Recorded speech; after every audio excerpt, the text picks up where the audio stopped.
ভিডিওটা আগে দেখেন। এখন সংসদের তৃতীয় অধিবেশনের প্রথম বক্তব্য রাখবেন মিস্টার হারুন। মাননীয় সদস্য, আপনার সময় 5 মিনিট। ধন্যবাদ মাননীয় স্পিকার। মাননীয় স্পিকার, আমি এটা ভেবে অনেক গর্বিত যে আমি বাংলাদেশী। প্রকৃতির এই সবুজ শ্যামলে ভরা 6 ঋতু দিয়ে গড়া সুন্দর একটি দেশ যার নাম বাংলাদেশ। কিন্তু অত্যন্ত দুঃখের সাথে বলতে হয়, এই অকালপক্ষ দেশে শান্তি, সম্মান, মানবতা, ন্যায় বিচার কোনোটাই নেই মাননীয় স্পিকার। মাননীয় স্পিকার, আমরা এমন এক দেশে জন্মগ্রহণ করেছি যে দেশে আইনের চেয়েও মাদক কারবারিদের পাওয়ার বেশি। এমন এক দেশে জন্মগ্রহণ করেছি যে দেশে অন্যায়, অত্যাচার, অবিচল প্রতিনিয়ত ঘটে যাওয়ার পরেও এর কোনো প্রতিবাদ নেই। আর প্রতিবাদ করবি বা কে? যে প্রতিবাদ করে তার বেঁচে থাকার অধিকারই হারিয়ে ফেলে মাননীয় স্পিকার। মাননীয় স্পিকার, আজ আমরা উন্নতিশীল জাপান থেকে প্রায় 200 বছর পিছিয়ে কেন জানেন? তারা সরকারের আদেশ অনুযায়ী প্রতিদিন 8 ঘন্টা ব্যক্তিগত ডিউটি করার পরেও নির্দিষ্ট 2 ঘন্টা দেশ এবং দেশের উন্নয়নের লক্ষ্যে কাজ করে থাকে মাননীয় স্পিকার। আর আমরা কাজের পাশাপাশি একে অপরের পিছনে আঙ্গুল ঠেকাতে ব্যস্ত থাকি, চুরি, ছিনতাই, খুন খারাপি করে নিজে বড়লোক হওয়ার চেষ্টা করি মাননীয় স্পিকার। মাননীয় স্পিকার, যে দেশের সাধারণ মানুষ বেঁচে থাকে আইনের উপর ভরসা করে, সে দেশের আইন বিক্রি হয় মোটা অঙ্কের টাকার কাছে। যে দেশের মা বোনেরা রাস্তায় হাঁটলে সম্মান নয় ধর্ষণ হয়, সে অভিশপ্ত দেশে কিভাবে আল্লাহর রহমত আসবে মাননীয় স্পিকার?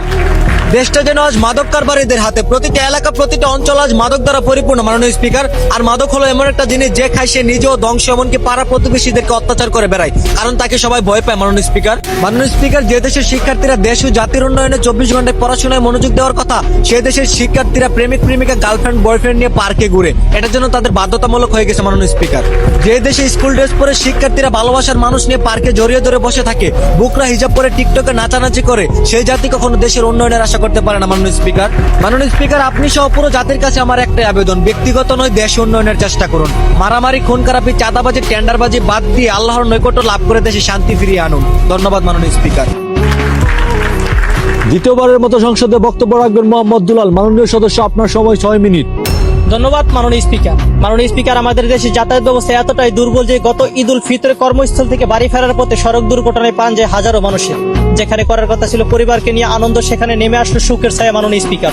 মাননীয় স্পিকার, আমাদের দেশে সড়ক দুর্ঘটনায় যতগুলি মানুষের প্রাণ যায়, মনে হয় ইরান, আমেরিকা, ইসরায়েলের যুদ্ধ এতগুলি প্রাণ ঝরে মাননীয় স্পিকার। মাননীয় স্পিকার, বেপরোয়া গতি, মাদকাসক্ত ড্রাইভার, ট্রাফিকদের অনিয়মের কারণে এই সমস্ত ঘটনা ঘটে মাননীয় স্পিকার। এই ব্যাপারে দৃশ্যমান কোনো বিআরটিসির পদক্ষেপ আমরা দেখি না মাননীয় স্পিকার। মাননীয় স্পিকার, বেপরোয়া গতি, মাদকাসক্ত ড্রাইভার, ট্রাফিক অনিয়মের কারণে এই সমস্ত ঘটনা ঘটে মাননীয় স্পিকার। এই ব্যাপারে বিআরটিসির দৃশ্যমান কোনো পদক্ষেপ চোখে পড়ে না মাননীয় স্পিকার। মাননীয় স্পিকার, আমাদের সবার একটাই অনুরোধ, এবার ঈদ উল আজহা উপলক্ষে কর্মস্থল থেকে বাড়ি ফেরার পথে যাতায়াত ব্যবস্থার কারণে যেন কোনো মায়ের বুক খালি না হয় মাননীয় স্পিকার। ধন্যবাদ।